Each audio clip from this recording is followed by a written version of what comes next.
Esse é o nosso plano 5, que vai te ajudar a chegar nos primeiros 5 dígitos dos investimentos, que seria em torno de 10 mil até 99 mil reais, respeitando aquilo que a gente sempre fala, que são as nossas raízes, que são os aportes, os ativos, tempo, paciência e comprometimento. Sou Edgar Amazonas Filho, cofundador da Symmetry. Seja bem-vindo a mais esse vídeo aqui do plano 5. Uma das características que a gente tem lá no caso dos ETFs, mais especificamente, são ETFs que replicam índices, né? Então a gente colocou aqui fundos de índices, né? Que é um fundo de investimento. Lembrando que o ETF também é um fundo de investimento. A diferença de um fundo de investimento tradicional é que esse fundo de investimento é negociado na Bolsa de Valores. A gente já falou anteriormente isso. E esse fundo de investimento, né, no caso, esse ETF que replica um índice, né, nesse nosso caso, né, o fundo de índice seria aqui exatamente o Ibovespa.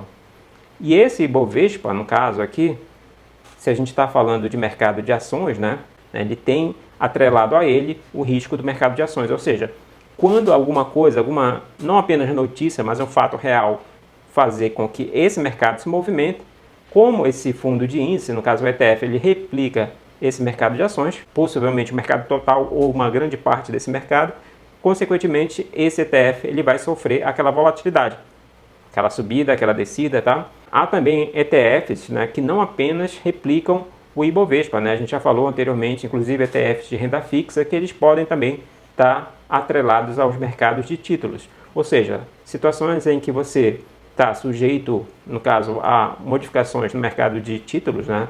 Ou seja, título, quando a gente está falando de título público, principalmente, né? Então, conjunturas econômicas que o governo está passando, estratégias que o governo está usando para, de repente, controlar a inflação, ou controlar juros, ou fazendo exatamente coisas em que vai fazer com que esse mercado de títulos se movimente, aquele seu ETF também vai sofrer com relação exatamente a isso, tá? Lembrando que são duas possibilidades. Aqui, principalmente, a gente vai estar referenciando ao mercado de ações, ou também em FIIs, né?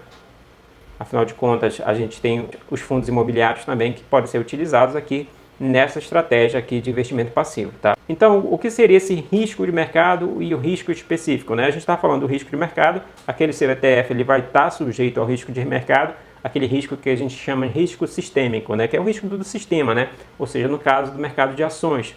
Então, nesse caso, né, esse risco de mercado ele não pode ser eliminado com a diversificação, ou seja, não adianta você diversificar que você não vai conseguir zerar, eliminar aquele risco de mercado, tá? Já o risco específico, né, ele pode ser reduzido com a diversificação. Então, o risco específico, nada aqui você zera, tá? No caso, o risco específico vai ser relacionado exatamente a uma indústria, a algum setor específico, né, alguma empresa específica, em que ela pode ser reduzida, tá? Aquele risco, quando a gente está falando de risco, a gente está falando de volatilidade, né? Então, aquela volatilidade ela pode ser reduzida ou minimizada de acordo com aquilo que você vai colocar na sua carteira, tá?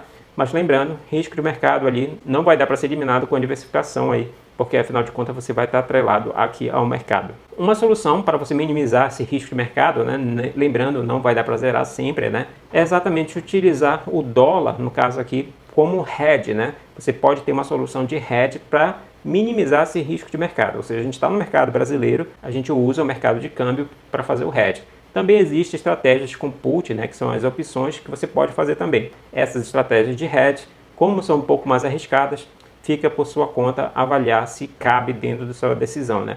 Se cabe dentro do seu perfil de investimento, né? Lembrando que você tem que conhecer o seu perfil de investidor exatamente para você entender quais estratégias você pode se adequar, né? Quais estratégias você pode utilizar. Espero que você tenha gostado. Se gostou, não esqueça de deixar o like, compartilha com seu amigo também, ou amiga que também está querendo chegar nos primeiros 5 dígitos e de repente aí precisa desse primeiro passozinho, né? Como é que seria o passo a passo para investir tanto no Brasil quanto nos Estados Unidos. Também não esqueça de se inscrever no nosso canal e ativar as notificações. Vejo você amanhã.